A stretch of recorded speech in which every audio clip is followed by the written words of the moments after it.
Hello, lovers of the world, this is Sinta speaking. I love journaling and I love listening to music, so I've decided to combine them.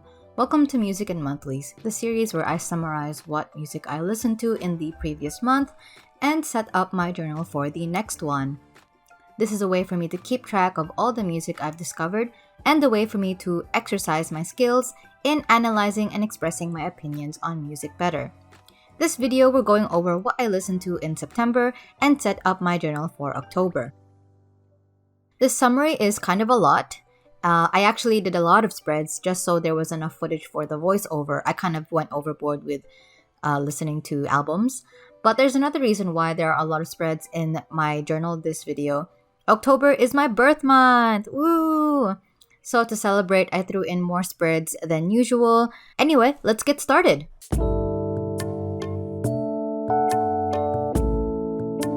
Rebecca Black continues her rise from the ashes with this incredible EP. For those not in the know, Black has been releasing various music over the past few years, most of which was innocuous but pleasant enough. I was happy to see it exist because I support her journey to becoming a pop star that is actually taken seriously, instead of a decades-old meme. But last year, she made a big splash with her collaborations with Dorian Electra in their 2020 album. Following that, her Friday remix, produced by Dylan Brady from 100 gecs, featuring Big Frida, Dorian Electra, 3003, was certainly an eye-browsing single and one that I enjoyed immensely. I think that was the catalyst for her to experiment and to develop a more interesting and solid style. Personal, which was a single released earlier this year, was great, incredible. I loved it right away, and it bode well for her future endeavors. And here we are at the arrival of the first EP, and it's literally perfect. It's everything I want in my pop music. Side note, Better in My Memory is basically supercut by Lord's edgier ex-girlfriend. Changed my mind.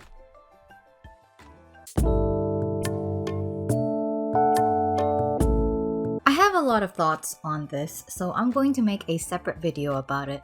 But long story short, it's a pretty average NCT 127 album, which is to say, it's pretty damn good. It's a very likely candidate for one of my favorite albums of the year, despite its whiplash track listing. There's literally no rhyme or reason as to how or why they've ordered the songs the way they did in this album, and boy does it throw you off kilter the entire time. But it still somehow manages to entertain and appeal to me.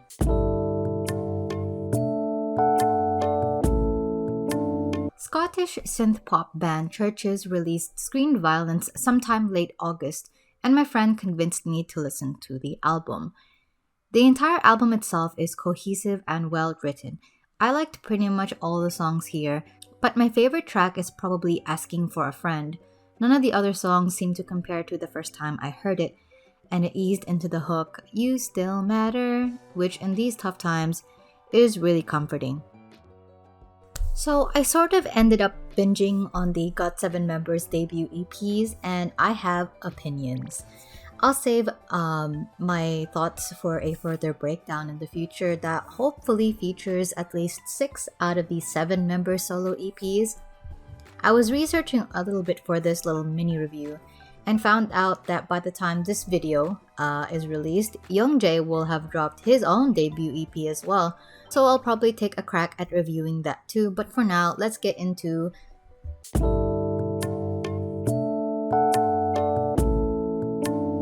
I really liked the title track, by the way. I thought it was a really slick and smooth track that suited JayBe's vocals really well.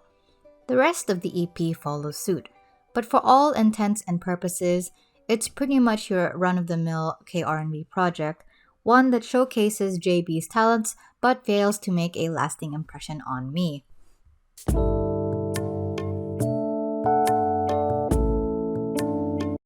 I was pretty surprised at learning that Yugeom is only a sub-vocalist after hearing this EP because his voice sounds a lot better than what I imagined a sub-vocalist would sound like. Similar to JayBe's EP, it's pleasant and very enjoyable, but nothing too groundbreaking. If you're a fan of K-RnB, I think Yugeom and JayBe have transitioned pretty seamlessly into the genre, so give them a listen if you're interested in that. They are both very enjoyable.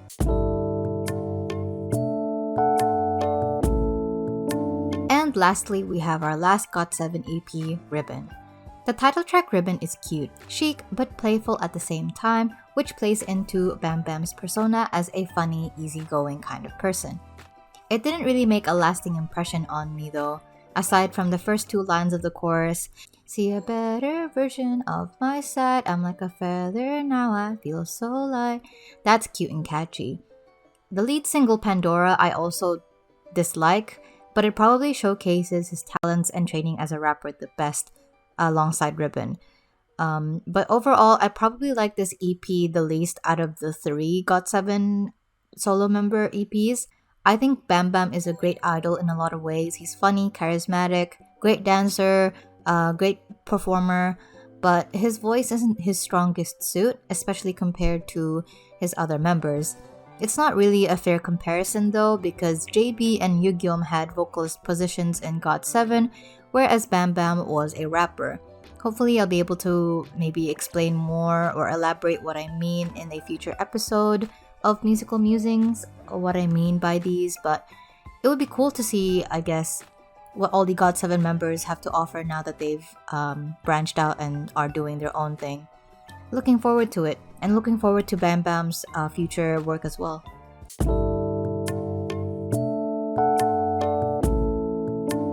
I've been really into STAYC since their comeback Cinema, which I still think is one of the best K-pop comebacks of 2021 so far, and is still probably better than the title track for this comeback, but regardless.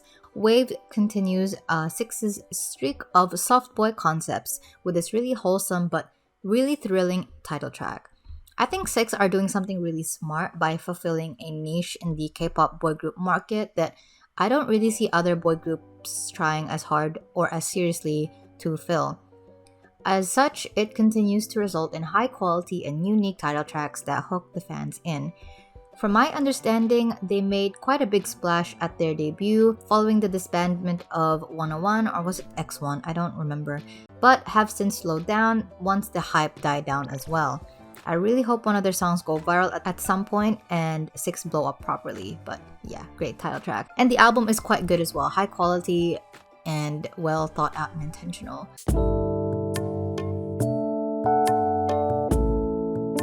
How does one describe Slayyyter?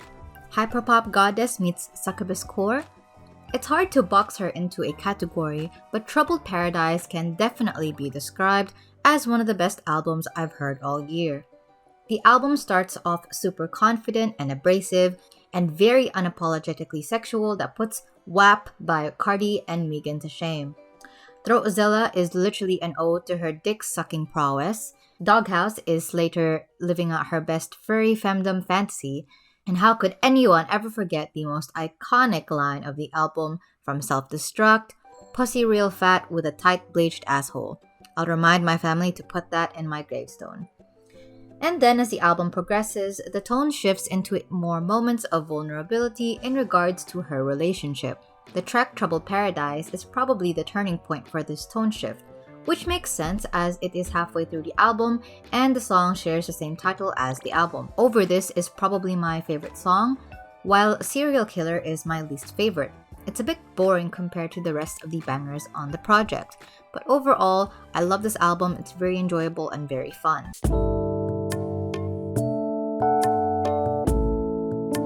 The Anxiety is a collaborative project birthed by Willow Smith and Tyler Cole. I'm a fan of Willow's music, so I was excited to hear this album. I discovered it through a TikTok screen recording of their live performance of Meet Me at Our Spot, which I fell in love with instantly. After sourcing the title of the song, it led me to this project. Released in 2020, this collaboration bursts with creativity.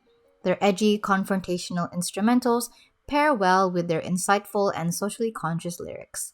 Their voices are a perfect combination with Willow's deeper tones and Tyler's prettier timbre, which allows them to venture into more abrasive rock moments while retaining the ability to pull back on periods of gentleness and pensivity. You can really tell they are young people with a lot of conviction and are firm in their beliefs, but are still feeling lost, confused, and apprehensive about navigating the complex world around them. They really live up to their name, The Anxiety.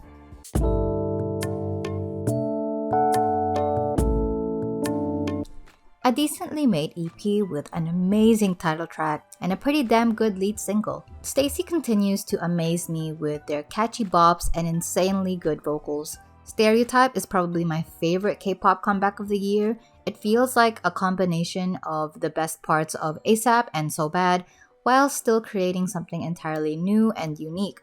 Slow Down is such a banger too.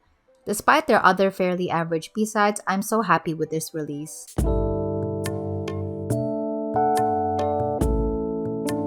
I'm really not a fan of how Billie Eilish quote-unquote sings. I understand it's a stylistic choice, but it is not one that I personally agree with, and I don't really find her music to be relatable either. I'm sort of out of that angsty teen phase that she's made her forte, so her depressed, sad girl shtick doesn't really appeal to me in the slightest. If Eilish was around when I was younger, or if I was in a different place in my life, maybe things would be different, because I can kind of see the appeal of Eilish's artistry in a time like this. Her style definitely juxtaposes a certain kind of picture-perfect style that permeates the global pop culture sphere. The dominant hegemony are these skinny or slim-thick Instagram baddies with perfect makeup and flawless influencer lives. They are essentially the jocks and the mean girls of the high school cafeteria we call life. Whereas Eilish had offered an alternative with her baggy clothes, slime green hair, and bitter anger at the world. For some, they gravitate towards that because it speaks to them. It does not speak to me. I also feel like her style is pretty minimalist, pitched up singing almost like spoken word with sparse instrumentation. It's very straight to the point, or at least it gives the illusion of being straight to the point, and that definitely contradicts my own personal taste in music. That's just my general opinion of Billie Eilish, and listening to this album has just solidified it. At least now I can say that I gave her music a valiant try, so I can ignore and dislike her music with a peace of mind. That is to say, I don't think the album was horrible, but it just wasn't for me, and if anything, I'm just more glad that I was able to kind of get it out of the way so that I can feel secure in my decision to be like, yeah, I don't really like Billie Eilish. But more power to her. I do think there was a lot of strong songwriting in there. I can't really compare to her previous album. I know everybody loved that first one that she made and that it was very critically acclaimed, but because I haven't heard it and I've only ever heard her singles, which I kind of really hate, I can't really compare this album to that. So that kind of concludes my snapshot of Billie Eilish's music. I don't know if I'll ever give her another try in the future, but seeing as she's kind of like have a pretty solid style or a pretty, I guess, secure handle on like what she wants to make, if she doesn't change that, I don't think that we kind of see each other eye to eye. But yeah, that's kind of it. I do appreciate what she was trying to go for in the album though, and more power to her, and I really appreciate that, and I wish everybody else who does like this music good luck on getting tickets to the Billie Eilish World Tour, I suppose.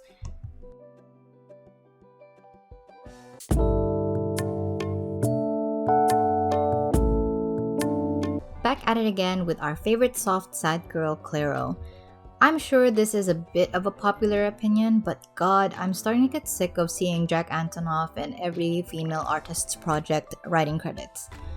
Please understand, I love almost all of the music he's participated in, and I even love his work as the Bleachers too. But I guess I'm tired of seeing this behind every great woman is a man situation. Jack Antonoff is surely not the only male producer that has worked for great female artists, but I guess because I really love the people who chose to work with him, such as Taylor Swift, Carly Rae Jepsen, Clairo, Lorde, and yes, even Lana Del Rey, that I just see him everywhere more since I'm paying attention to them more.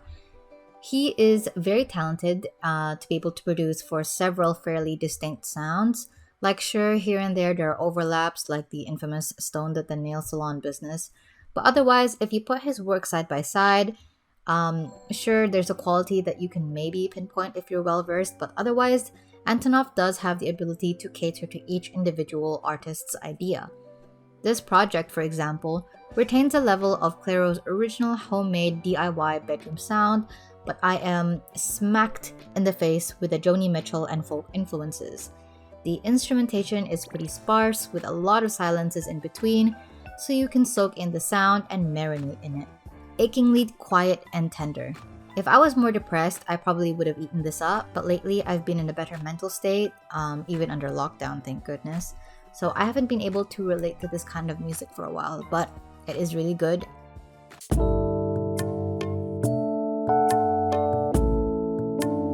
I remember the last time I reviewed a Snow Allegra album. It must have been around the same time last year. While it's been a while since I revisited that album, I can definitely say that I liked that previous album more than this one. It might be because Temporary Highs in Violet Skies is way too low-key for me to vibe to. I can't even pick out a track that stood out to me personally. It's one of those albums that you start and don't even realize has ended until like much later. I stumbled across this album while browsing Spotify's catalog. I thought this album was pretty good. I thought that it provides a lot of interesting soundscapes and complex atmospheres and really interesting moods. And it's always good to support queer black artists. And then finally, I first heard of Sycco from her single My Ways, which I actually really loved. I'm glad it appeared in this EP though, because it's the only track that I actually found appealing. But as Sycco says, it is her first EP, so I'm excited to see what else she has to contribute to pop music scene in the future. Thank you so much for listening. Please press like if you enjoyed this video and subscribe if you want to see more. I post every week on Mondays, or at least I try to. All my social media links are down in the description, alongside the albums that I listed off in the video, and my Ko-fi and Patreon page if you want to support my work. I'll see you guys next time. Bye!